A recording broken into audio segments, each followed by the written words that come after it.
नमस्कार, मैं हूं तमन्ना। आप देख रहे हैं द संकेत लाइव। आज की इस बेहद खास, गहन और अंतरराष्ट्रीय राजनीति को समझने वाली रिपोर्ट में हम बात करने जा रहे हैं दोस्तों।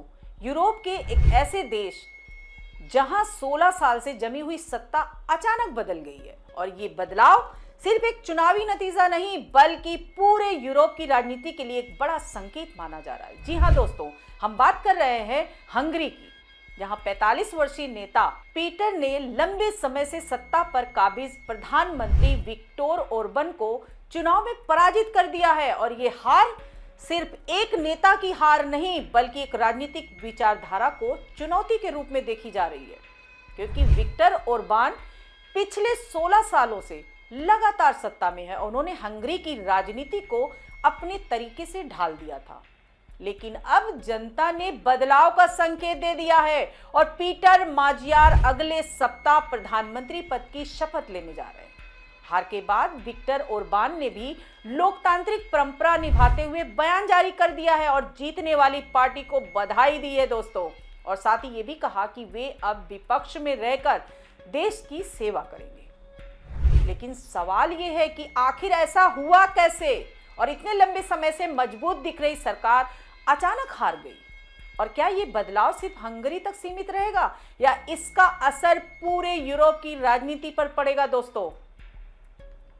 तो दोस्तों, अगर हम चुनाव नतीजों पर नजर डालें तो मतगणना के दौरान करीब 77% वोटों की गिनती पूरी होने तक माजियार की पार्टी तिस्जा को 53% से ज्यादा समर्थन मिल चुका था, जबकि ओरबान की पार्टी फिदेश लगभग 38% तक पर सिमट गई। यानी जनता ने साफ संदेश दे दिया कि अब बदलाव चाहिए। हालांकि अभी ये स्पष्ट नहीं है कि माजियार को संसद में 2/3 बहुमत मिलेगा या नहीं।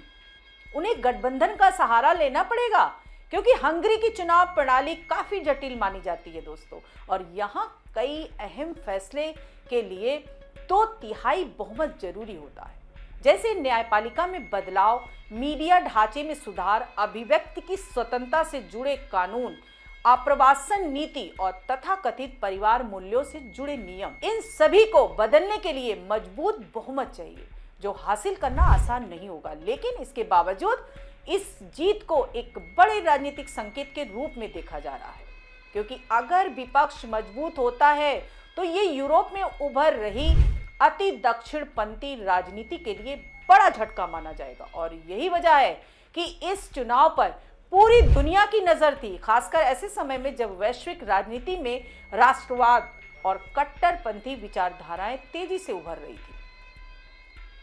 लेकिन हाल के अंतरराष्ट्रीय हालात, खासकर पश्चिम एशिया में चल रहे संघर्षों ने मतदाताओं को एक बार फिर सोचने पर मजबूर कर दिया है कि आक्रामक राष्ट्रवादी नीति के क्या परिणाम हो सकते हैं। और शायद यही वजह रही कि हंगरी के लोगों ने बदलाव का फैसला लिया। अब अगर हम विक्टर ओरबान की राजनीति को समझें तो वे लंबे समय से डोनाल्ड ट्रंप और व्लादिमीर पुतिन के समर्थक माने जाते रहे हैं। उन्होंने कई बार यूरोपीय संघ के फैसलों का विरोध किया, यहां तक कि यूक्रेन को सहायता देने के प्रस्ताव को भी वीटो कर दिया था। और यही वजह रही कि यूरोपियन यूनियन के साथ उनके रिश्ते लगातार तनावपूर्ण रहे हैं। यूरोपीय संघ ने हंगरी की लोकतांत्रिक संस्थाओं पर नियंत्रण को लेकर कई बार आलोचना भी की और यहां तक कहा कि वहां चुनावी निरंकुशता जैसी स्थिति बन गई है। और इतना ही नहीं, यूरोपीय संघ ने हंगरी के लिए निर्धारित अरबों डॉलर की विकास सहायता भी रोक दी, जिसमें करीब 17 अरब डॉलर की राशि अब भी रुकी हुई है। और इसके जवाब में हंगरी ने भी कई बार यूरोपीय संघ के फैसलों को बाधित किया, यानी टकराव लगातार बढ़ता गया। और अब सत्ता परिवर्तन के बाद ये देखना दिलचस्प होगा दोस्तों कि नई सरकार यूरोपीय संघ के साथ अपने रिश्तों को कैसे सुधारती है। तो दोस्तों, इस पूरी कहानी का सबसे दिलचस्प पहलू ये है कि पीटर माजियार कभी खुद विक्टर ओरबान के करीबी माने जाते थे, लेकिन फरवरी 2024 में एक बड़े विवाद के बाद उन्होंने सत्ता से दूरी बना ली। ये विवाद उस मामले से जुड़ा था जिसमें एक ऐसे व्यक्ति को राष्ट्रपति द्वारा माफी दी गई थी जिसे बाल यौन शोषण से जुड़े अपराध को छिपाने का दोषी ठहराया गया था। और इस घटना के बाद तत्कालीन राष्ट्रपति कटलिन नवोक और न्याय मंत्री जुदिथ वर्गा को इस्तीफा देना पड़ा और माजियार ने खुलकर सरकार पर आरोप लगाया कि उसने खुद को बचाने के लिए महिलाओं को ढाल की तरह इस्तेमाल किया। इसके बाद उन्होंने खुद को एक वैकल्पिक नेतृत्व के रूप में पेश किया और धीरे धीरे जनता का समर्थन हासिल कर लिया। अब अगर हम माजियार की राजनीतिक सोच को समझें तो उन्हें एक प्रगतिशील यूरोपीय रुख के साथ कंजर्वेटिव लिबरल नेता माना जाता है, यानी वे एक संतुलित राजनीति की बात करते हैं जहां परंपरा और आधुनिकता दोनों के साथ लेकर चलने की कोशिश होती है। उन्होंने अतीत में डोनाल्ड ट्रंप की तारीफ भी की है दोस्तों और कहा है कि ट्रंप अपने विरोधियों से खुलकर बहस करते हैं, जबकि उन्होंने विक्टर ओरबान पर आरोप लगाया है कि वे इस मामले में पीछे रह जाते हैं। उन्होंने ट्रंप को जन्मजात नेता भी बताया और कहा कि ओरबान उनकी नकल करने की कोशिश करते हैं। हालांकि यह भी सच है कि माजियार की विदेश नीति को लेकर अभी कई सवाल हैं, क्योंकि उन्हें एक तरफ यूरोपीय संघ के साथ रिश्ते सुधारने होंगे तो दूसरी तरफ अमेरिका और अन्य देशों के साथ संतुलन भी बनाए रखना होगा। अब अगर हम विक्टर ओरबान के राजनीतिक सफर पर नजर डालें तो ये भी काफी दिलचस्प रहा है।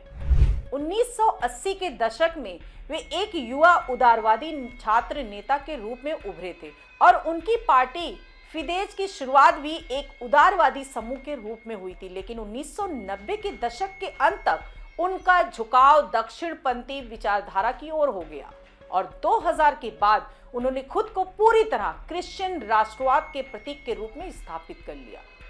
समय के साथ साथ उनकी छवि एक सख्त शासक की बनती गई जो आलोचना या विरोध को ज्यादा जगह नहीं देता था। उन पर चुनावी क्षेत्रों के पुनर्गठन यानी गेरीमैंडरिंग के जरिए अपनी पार्टी को फायदा पहुंचाने का आरोप भी लगा, लेकिन इसके बावजूद वे लगातार चुनाव जीतते रहे और सत्ता में बने रहे। लेकिन इस बार जनता ने उन्हें सत्ता से बाहर कर दिया दोस्तों, जो ये दिखाता है कि लोकतंत्र में बदलाव की गुंजाइश हमेशा बनी रहती है। और अब सबसे बड़ा सवाल ये है कि क्या पीटर माजियार इस बदलाव को स्थायी रूप दे पाएंगे, क्योंकि अगर उनके पास 2/3 बहुमत नहीं होता तो उनके लिए बड़े नीतिगत बदलाव करना आसान नहीं होगा दोस्तों, और उन्हें गठबंधन की राजनीति करनी पड़ेगी जो अपने आप में एक चुनौती होती है। और इसके अलावा उन्हें आर्थिक नीतियों, विदेश नीति और आंतरिक सुधारों के बीच संतुलन भी बनाना होगा, खासकर ऐसे समय में जब वैश्विक राजनीति लगातार बदल रही है। कुल मिलाकर हंगरी का ये चुनाव सिर्फ एक सत्ता परिवर्तन नहीं बल्कि एक बड़े राजनीतिक बदलाव का संकेत है, जो ये दिखाता है कि जनता जब चाहती है तो सबसे मजबूत सत्ता को भी बदल सकती है। और अब देखना ये होगा दोस्तों कि आने वाले समय में पीटर माजियार किस तरह इस जनादेश को संभालते हैं और क्या वे हंगरी को नई दिशा दे पाते हैं या नहीं। आप इस पूरे घटनाक्रम को कैसे देखते हैं दोस्तों? क्या यह यूरोप में एक नई राजनीतिक लहर की शुरुआत है या सिर्फ एक देश तक सीमित बदलाव? अपनी राय हमें कमेंट्स में जरूर बताएं। आज के लिए इतना ही, फिर मिलेंगे दोस्तों, नमस्कार।